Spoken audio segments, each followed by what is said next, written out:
세계 제2차 대전 때 독일의 히틀러가 전 유럽을 침공했습니다.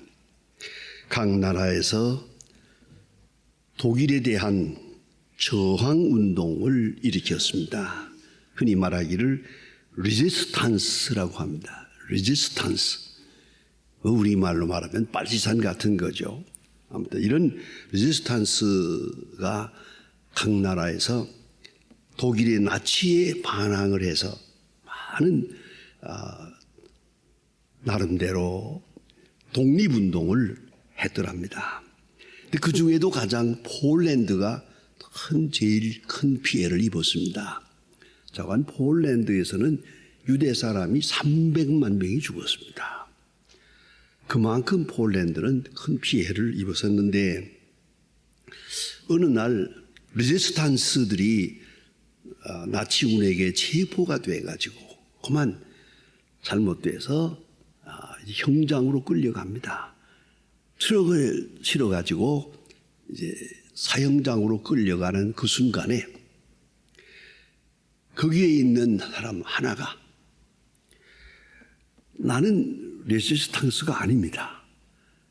나는 이 전쟁통에 이리저리 다니면서 장사했을 뿐이지 나는 나치를 대항해서 어떤 정치운동을 한 사람이 아닙니다. 나는 아닙니다. 나는 아무 일도 한 일이 없습니다. 아무 일도 한 일이 없습니다. 억울합니다. 억울합니다. 그러면서 끌려갔습니다. 레지스탕스 중에 한 청년이 그때 유명한 말을 했습니다. 입 다물어. 당신은 아무 일도 안 했기 때문에 죽어 마땅해. 전 그 말이 그렇게 마음에 걸립니다. 아무 일도 안 했으니까 죽어 마땅하다. 여러분, 참으로 우리 마음에 깊은 충격을 주는 말씀입니다. 최근에 베스트셀러 중에 하나인 레버리지라고 하는 그런 책이 나와 있습니다. 레버리지라는 것은 그래서 한마디로 말하면 지릿대라고 하는 말인데 우리 삶에 있어서 내가 쉽게 할 수 있는 일 그것을 아주 지혜롭게 해서 지혜를 잘 응용하게 될 때 아주 큰 효과를 낼 수 있는 것이다. 그런 의미에서 이 레버리지라고 하는 것은 요새 하나의 유행어처럼 되어 있습니다. 이 책에 의하면 세 가지 형태의 시간에 대한 개념이 있습니다. 하나는 낭비되는 시간이 있습니다. 도대체 내가 무엇을 하고 있는지 모르겠습니다. 어쩌다 보니 시간이 그냥 흘러가 버립니다. 아주 낭비된 시간, 잘못된 거 이거는 이 소중한 시간을 이렇게 그만 잘못 사용했어요. 그게 하나 있고 두 번째는 소비된 시간이 있습니다. 뭔가 하느라고 열심히 했어요. 그러나 생산적 가치는 없습니다. 헛된 일이에요. 수고는 많이 했는데 결실은 없었어요. 세 번째는 투자된 시간이 있습니다. 지금 당장은 무엇이 이루어지지 않은 것 같아도 내가 한 수고로 인해서 그 다음으로 오는 투자된 시간. 그게 바로 레버리지 효과라는 것입니다. 내가 지금 하고 있는 내가 할 수 있는 작은 일이지만 이 일을 통해서 그 다음에 큰 효과가 나타나게 된다. 이것이 바로 현대를 사는 지혜라고 그렇게 말하고 있습니다. 제가 어느 때 한번 책에 보니까요. 일본 사람들이 아마도 모르긴 하겠지만 우리보다 골프를 더 많이 치는 것 같아요. 그런데 그 기록을 보니까 일본 사람들이 1년에 골프 치다 죽는 사람이 160명이에요. 평균. 여러분, 골프 치다 왜 죽었을 것 같습니까? 힘이 들었는가요? 아마 지병이 있었던가요? 물론 그럴 수도 있지요. 하지만 가장 중요한 해답은 뭐냐면 골프를 즐기지 못했어요. 즐거운 마음으로 하지를 못하고 아주 즐겁게 휴식을 해야 될 시간에 그 마음은 엄청난 부담을 느끼고 있었어요. 그래서 골프 치다 죽는다는 겁니다. 아마 우리나라에도 누가 그러는데 100명이 넘을 거라고 그래요. 그러나 죽는다는 건 뭐 이의가 없습니다. 사람은 언젠가 다 죽겠지만 골프 치다 죽었다. 그건 잘못 살았지요. 아무래도 뭔가 문제가 있는 겁니다. 오늘 본문 성경에 보면은 주인이 그 종들에게 일을 맡겼다는 겁니다. 한 사람에게는 5달란트, 그 사람에게는 2달란트, 한 사람에게는 1달란트, 이렇게 3사람에게 각각 맡겼는데 성경은 이걸 간단하게 이렇게 말합니다. 각각 재능대로 나누어 주었다. 각각 재능대로. 이것은 본인의 소원대로가 아니에요. 주인이 판단하는 재능대로. 이 사람이 그동안 살아오면서 오랜 시간 같이 지내보니까 이 사람의 재능은 요 정도야. 사람의 그릇이 요만해. 그런 거로 재능대로, 주인이 생각하고 판단하는 재능대로 5달란트, 2달란트, 1달란트를 주었는데, 자, 5달란트 받았던 사람은 열심히 일해가지고 또 5달란트를 남겨가지고 와서 주인을 기쁘게 했습니다. 2달란트 받았던 사람도 또 2달란트를 남겨가지고 와서 주인을 기쁘게 했는데, 1달란트 받았던 사람, 오늘 본문에 있는 얘기입니다. 딱 와서 하는 말입니다. 나는 1달란트 그대로 가지고 왔습니다. 받은 그대로 가지고 왔습니다. 근데 가서 하는 말이 아주 중요합니다. 두려워하여 나가서 당신의 달란트를 땅에 감추어 두었었나이다. 그 주인이 대답하되 악하고 게으른 종아, 악하고 게으른 종아, 이렇게 말합니다. 1달란트 받았던 사람 1달란트 그대로 가지고 왔는데 주인이 말합니다. 악하고 게으르다. 여러분, 게으르다는 말은 말이 돼요. 하지만 내 생각에는 악하다는 말은 말이 안 돼요. 본전 잘라먹는 사람도 많은데 이 사람은 본전 가지고 왔잖아요. 본전은 가지고 있잖아요. 그런데 왜 악하다는 겁니까? 그러나 자세히 성경을 보면은 이 사람의 심사가 악해요. 주인은 지금 이 돈을 계산하고 있는 게 아니에요. 그 사람의 마음의 자세, 삶의 자세를 말하고 있는 거예요. 그러고 보면 악한 사람이에요. 왜 악한인가? 책임을 주인에게 돌리고 있어요. 이게 문제입니다. 당신이 나를 처음부터 시원치 않게 보았습니다. 다른 사람에게는 5달란트 줄 때 나에게는 1달란트 주는 거 보면 나라야 우습게 보았는데 우스운 사람입니다. 그대로 1달란트를 가지고 왔나이다. 책임을 주인에게 돌리고 있어요. 여러분 꼭 잊지 말아야 합니다. 모든 일에서 책임을 남에게 돌리는 잘못된 생각입니다. 전 그런 생각을 늘 합니다.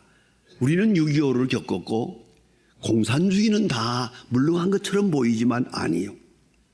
우리 마음 속에 공산주의 철학이 알게 모르게 자리 잡고 있습니다. 그것이 문제입니다. 내가 공산주의자인 줄로 모르고 공산주의자가 되는 거예요. 공산주의 생활 철학에 그만 빠져들어가. 그게 뭐냐? 책임을 남에게 전가하는 겁니다. 공산주의자는 100번같이 내가 가난한 이유는 부자 때문이고 내가 못 사는 건 누구 때문이고 내게는 잘못이 없습니다. 책임을 다 남에게 전가합니다. 그래서 혁명을 일으키겠다는 겁니다. 자, 이게 무서운 생각입니다. 책임을 남에게 묻는다. 어떻습니까? 혹 부부싸움을 하십니까? 한번 생각해 보세요. 내 책임입니다 하는 사람 싸우는 거 보세요. 내 책임이다. 내가 화를 내는 것도 내 책임이다. 내가 나빠진 것도 너 때문이다. 이래서 싸우는 거거든요. 자기가 본래부터 나빴댔지 뭘 누구한테 물어봐요. 뭐 책임을 돌려요. 이게 다 문제라고요. 책임을 전가한다. 오늘 이 사람 하는 말입니다. 내가 일 안 한 거 하나님 때문입니다. 주인 때문입니다. 당신은 신문지 하는 데서 거두는 능력을 가졌는데 내가 왜 이래야 되겠습니까? 책임을 하나님께 돌리고 있어요. 책임을 주인에게 묻고 있어요. 약한 마음입니다. 특별히 아마 이런 생각이 있었던 것 같아요. 한 사람에게는 5달란트 주고 한 사람에게는 2달란트 주고 나에게는 1달란트 주고 나를 그때부터 없이 여긴 겁니다. 아주 기분이 나빠요. 나 일 안 한다. 이래 된 거 아닙니까? 여러분, 이 기분이라는 거 이거 참 문제입니다. 지금 가끔 신문을 보다가 보면 그 살인 사건들이 많더만요. 뭐 누가 누구를 죽였다. 요새는 또 근친 살인도 많아요. 뭐 아버지가 아들을, 아들이 아버지를 죽였다. 이렇게 죽였다 하는 사건들이 있을 때마다 어떻게 이렇게 끔찍한 일이 있나, 어떻게 이런 일이 있나 하고 자세히 봐요. 도대체 원인이 뭘까? 딱 한마디가 공통점이 있어요. 저 사람이 나를 바라보는데 내가 기분이 나빴대요. 기분이 문제도만요. 이 눈빛이 문제예요. 무슨 말을 했느냐도 중요하지 않아요. 얼마의 물질이 오고 갔느냐 그건 아니에요. 기분이에요. 말 한마디, 눈빛이 문제라고요. 나를 무시했다고 해요. 무시했기 때문에 내가 반항을 해서 죽였다. 이렇게 나오더라고요. 여러분, 이것을 만일에 심리학적으로 말한다면 눈빛으로 먼저 사람을 죽였고 그에 대한 반항으로 행동을 했던 것이죠. 잊지 말아야 합니다. 책임을 남에게 묻는 것, 그것이 가장 무서운 죄가 된다는 걸 잊지 말아야 합니다. 뿐만 아니라 오늘 성경 말씀을 심리학적으로 한번 분석을 한다면 아마도 그 요인이 여기 있었던 것 같아요. 한 사람에게는 5달란트 주고 한 사람에게는 2달란트 주고 나에게는 1달란트. 기분이 나쁘다. 이게 심리학적으로 문제예요. 이 질투심이 작용하는 거예요. 나를 무시했어. 저 주인이 나를 없이 여겼어. 이런 마음이죠. 남은 성공하는데 나는 실패할까? 남은 잘 되는데 나는 왜 이래야 되나? 내 운명은 왜 이랬던가? 여러분, 그것이 얼마나 무서운 죄가 된다는 걸 알아야 합니다. 질투라고 하는 거 말입니다. 클리닉스 오브 젤러시라고 하는 그 유명한 책이 있습니다. 이것은 피터 솔로위라고 하는 예일대학 교수의 저서입니다. 질투 임상학입니다. 질투를 심리학적으로 잘 연구해 보았습니다. 뭐 그 얘기를 할 수는 없지만은 결론은 이렇습니다. 범죄하는 사람들 20%가 질투해서, 이혼하는 사람들도 30%가 질투 때문이랍니다. 어찌 생각하면 물질적이고 또한 사회심리학적인 것 아닙니다. 속이 조그마한 그 심리학적인 질투, 그 질투심이 마침내 이런 큰 죄악으로 치닫게 된다 하는 말씀이 옳시다. 여러분, 내 마음 가운데 질투하는 마음을 싹 지워버리고 살면 정말 편안하게 살 수 있는데, 이 질투에 사로잡히기 시작하면 정신이 혼미해집니다. 인생 망가집니다. 다른 사람하고 비교할 것이 아닙니다. 주인이 나를 1달란트 받을 사람으로 생각했으면 1달란트면 족합니다. 왜 5달란트 본서 그쪽을 왜 생각을 해야 합니까? 여러분, 세상 사람 뭐라고 해도 내 친구가 어찌한다 하더라도 나는 납니다. 하나님 앞에 정직함, 나만이 가지는 정직, 절대적 정직이 필요하다는 말입니다. 또한 오늘 이 사람은 주어진 능력을 부정하게 됩니다. 마침내 못한 것이 아닙니다. 안 한 것입니다. 저는 그런 생각을 해봐요. 이 본문을 읽을 때마다 이 사람이 나가서 1달란트 가지고 수고하다가 1달란트를 홀랑 날렸어요.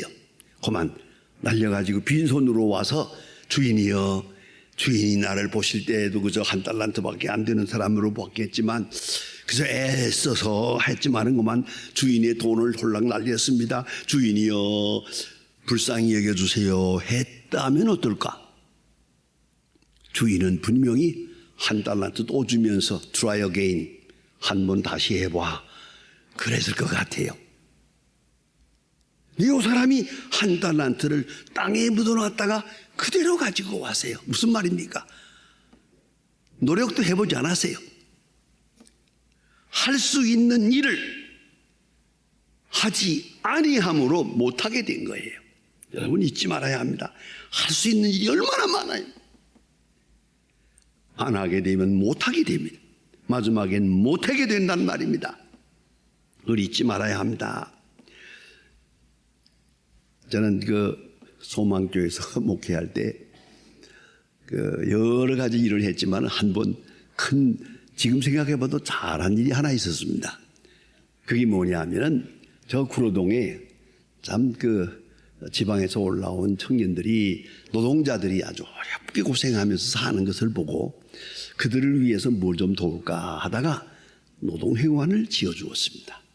노동회관을 2를 지었는데 지금까지도 잘 경영하고 있습니다. 그런데 어떻게 지었느냐? 그때 바자회를 했습니다. 바자회를 하면서 제가 한 말은 집에다가 쓰지 아니한 물건 다 가져오라고, 아주 포장을 뜯지도 아니한 물건도 있을 거라고 다 가져오라고, 그거 한 번 입어보지도 않았고 써보지도 아니한 물건 그냥 쌓아놓고 죽으면 하나님 앞에 가기가 좀 힘들 거라고, 쓰지 않는 물건 다 가져오라고 했습니다. 아따, 교인들이 많이 가져왔는데 마당에다 이렇게 쌓아놓았는데요, 산더미처럼 쌓아놨어요. 아주 좋은 물건들. 난 공짜로 받아가지고 돈 받고 팔았습니다. 그래서 아주 엄청난 돈을 모았습니다. 그래가지고 노동회관을 구로동에다가 지었습니다. 그 돈으로. 제 하고 싶은 말은 그겁니다. 쓰지 아니한 물건 집에 가서 보세요. 있나 없나. 그건 죄악입니다. 이걸 필요로 하는 사람이 얼마든지 많은데 여기다가 쌓아놓고 묶어놓고 10년 20년, 이거 무슨 죄악입니까? 그만 아닙니다. 우리의 건강도 우리의 능력도 우리의 지혜도 할 수 있을 때 하지 않으면 못하게 됩니다. 영영 못하게 됩니다. 직접적인 얘기입니다만 죄송합니다. 제가 지금도 차를 운전하고 다니고 그러는데 많은 사람들이 저를 보고 목사님 아직도 운전하세요? 그렇게 인사하는 사람들이 많아요. 그래서 내가 그러면요 어떻게 하세요? 내가 나한테 묻지 말고 난 당신에게 묻고 싶어. 아니 지금 거리에 나가면 택시기사들 가운데 70 넘은 사람들 많아.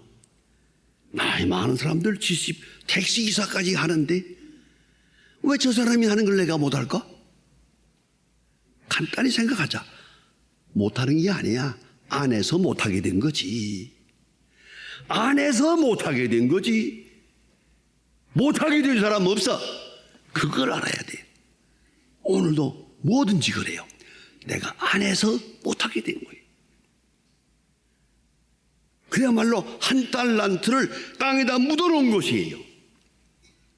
그러면 착하고 충성된 종, 착하고 충성된 자 어떤 사람입니까?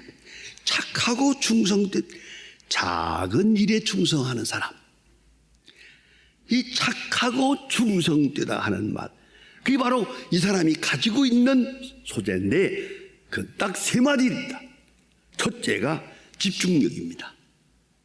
옆에 사람, 다른 사람 보지 말고 내게 주어진 일에 집중하는 거예요.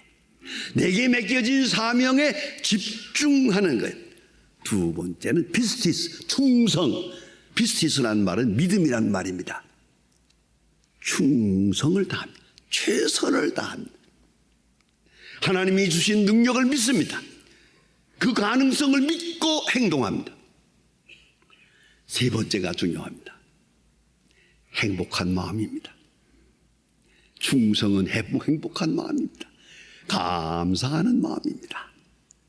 주여, 오늘도 일할 수 있으니 감사합니다. 일을 맡겨주시니 감사합니다. 이걸 가능케 해주시니 감사합니다. 감사하는 마음과 행복한 마음이 있어야 그게 착하고 충성된 종이란 말이에요. 아무 대가도 바라지 않고 말입니다. 오늘 성경에 있는 말씀은 놀라운 사회학적으로 경제학적으로 굉장히 중요한 말씀입니다. 있는 자에게 더 주는 겁니다. 이 성경 말씀입니다. 아니, 일반적으로 사회학적으로 생각한다면 있는 자의 것을 뺏어서 없는 자에게 줘야 되지 않습니까? 오늘 성경은 그렇지 않아요. 없는 자의 것을 뺏어서 있는 자에게 주어세요. 하나님의 뜻입니다. 그렇다면 그런 줄 알아요. 이 일을 지기하지 마세요. 하나님은 있는 자에게 더 주십니다. 없는 자, 게으른 자, 악한 자의 것을 빼앗아서 있는 자에게 주십니다. 그것이 하나님의 공평입니다. 하나님의 공의, 하나님이 주시는 평등입니다. 하나님의 가산법입니다. 한 달란트 가진 사람의 것을 뺏어서 영을 10달란트 있는 자에게 주라. 일반 상식으로는 이해가 안 됩니다. 그러나 오늘 본 말씀을 자세히 보아 나가면 그 깊은 뜻을 알 것 같습니다. 여러분, 잊지 말합니다. 은혜는 믿음이요, 믿음은 충성입니다. 충성은 감사합니다. 믿음으로 하고 충성으로 하고 감사한 마음으로 할 때 있는 자에게 더 주시고 더 준 자에게 더 주십니다. 그것이 하나님의 뜻입니다. 있는 자에게 더 주시는 하나님, 그 깊은 뜻을 오늘도 헤아리고 감사할 수 있어야 하겠습니다.